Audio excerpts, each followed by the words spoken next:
तो शाम का समय था, तो तेजा जी कहते हैं कि गांव के बाहर पेमल की एक सहेली थी लाछा गुजरी।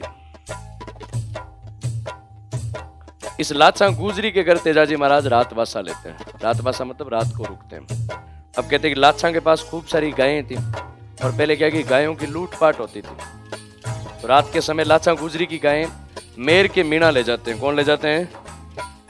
अपने ब्यावर के आसपास का जो क्षेत्र है उसको मेरवाड़ा बोलते हैं। क्या बोलते हैं? मेरवाड़ा। तो लाछा गुजरी की गायें रात्रि के समय कौन ले जाते हैं? अब सुबह कहते कि लाछा ने देखा कि गायों का पूरा बाड़ा ही खाली, गायों की गोर ही खाली पड़ी है। तो लाछा पहले तो कहते कि पनेर के राजा को जाकर के बोलती है कि आप मेरी गायें मेर के मीणों से छुड़वा करके लाओ। पनेर के राजा ने मना कर दिया कि मैं युद्ध नहीं कर पाऊंगा। ऐसे करते करते लाछा को सबने मना कर दिया। लाछा की गायों को छुड़वाने के लिए कोई भी तैयार नहीं। तब कहते कि तेजा जी को लाछा कहती है, इस धरती पे आप ही एक ऐसे शूरवीर हो जो मेरी गायों को छुड़वा करके ला सकते हो, बाकी सब कायर है। तब कहते कि तेजा जी लाछा को वचन देते हैं कि लाछा मैं तुझे वचन देता हूँ तेरी गाय छुड़वा करके लाऊंगा। लाछा को वचन देकर के तेजा जी वहां से रवाना नीलन पे सवार होकर। तेजा जी कहते कि जब लाछा की गायें छुड़वाने जा रहे थे तो बीच रास्ते में एक दृश्य देखते हैं। एक जगह आग जल रही थी और उस आग में एक सांप जलने के लिए जा रहा था। तेजा जी ने देखा कि एक सांप आग में जलने के लिए जा रहा है। तेजा जी को लगा कि सांप बेचारा पालतू है, जल जाएगा, इसको पता नहीं है। तेजा जी अपने भाले से उस सांप को दूर फेंक देते, उसको बचा लेते हैं। वो सांप कहते कि साक्षात नाग देवता था। तेजा जी जब उस सांप को बचाते तो वो नाग देवता क्रोधित हो जाते हैं और क्रोधित होकर के प्रकट हो जाते हैं। प्रकट होकर के तेजा जी क्रोध प्रकट करते हैं कि आपने मुझे बचाकर बड़ा अनर्थ किया है। मैं अगर उस क्षण उस आग में जल जाता तो मेरा मोक्ष हो जाता। आपने मेरा मोक्ष का समय टाल दिया। अब मुझे कई हजारों वर्षों तक और जिंदा रहना पड़ेगा। सांप की जिंदगी कितनी दर्दनाक जिंदगी, पेट के बल रेंगना पड़ता है। आपने मुझे बचा करके मेरा मोक्ष का समय टाल दिया। तेजा जी ने नाग देवता को कहा, नाग देवता बेटी का बाप, मैंने तो बचाया ही है, मैंने तो तुझे बचाया ही है, तू अगर जल जाता। नाग देवता ने कहा कि बचा करके आपने अनर्थ किया है। मैं मेरी मृत्यु का जो समय है वो समय मेरे लिए मोक्ष का समय था, आपने मेरा मोक्ष का समय टाल दिया।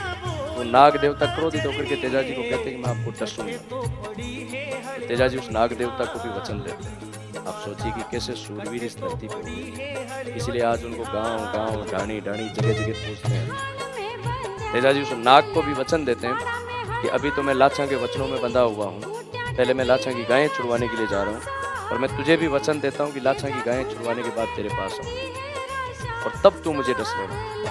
उस नाग देवता ने कहा कि मैं भरोसा कैसे करूं कि आप मेरे पास आओगे? तो कहते कि वहां एक केर की सूखी झाड़ी थी और एक पानी का तालाब जो बिल्कुल सूखा हुआ था। तेजा जी उस केर की झाड़ी और सूखे तालाब की तरफ देखते हुए कहते हैं कि अगर मैं वास्तव में वचन सिद्ध और सत्यवादी हूँ तो इस केर की झाड़ी और सूखे तालाब को साक्षी मान करके कहता हूँ कि मैं अपने वचनों को निभाने की खातिर तेरी बांबी तक आऊंगा, तेरे बिल तक आऊंगा।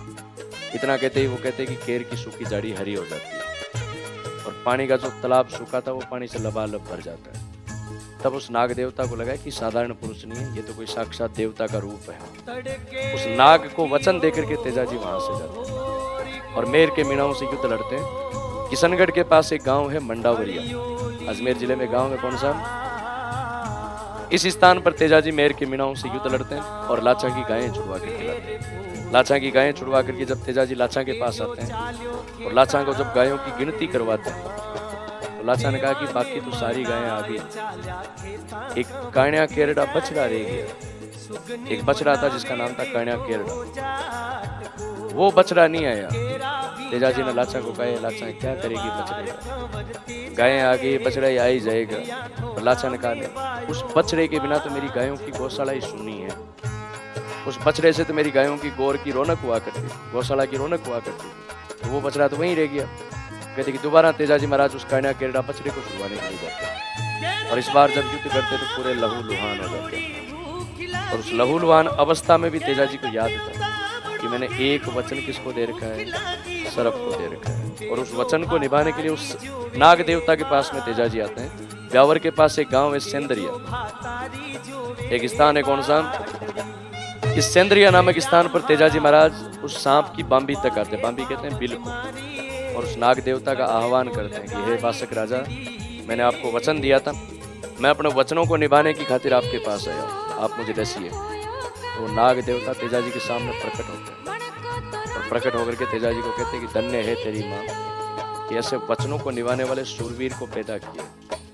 ऐसे वचनों को निभाने वाला इस धरती पे कभी पैदा ही नहीं होगा, और तूने वचन निभाया है इसलिए मैं राजी हूँ और मैं तुझे माफ कर रहा हूँ, तू चला जाए यहाँ से।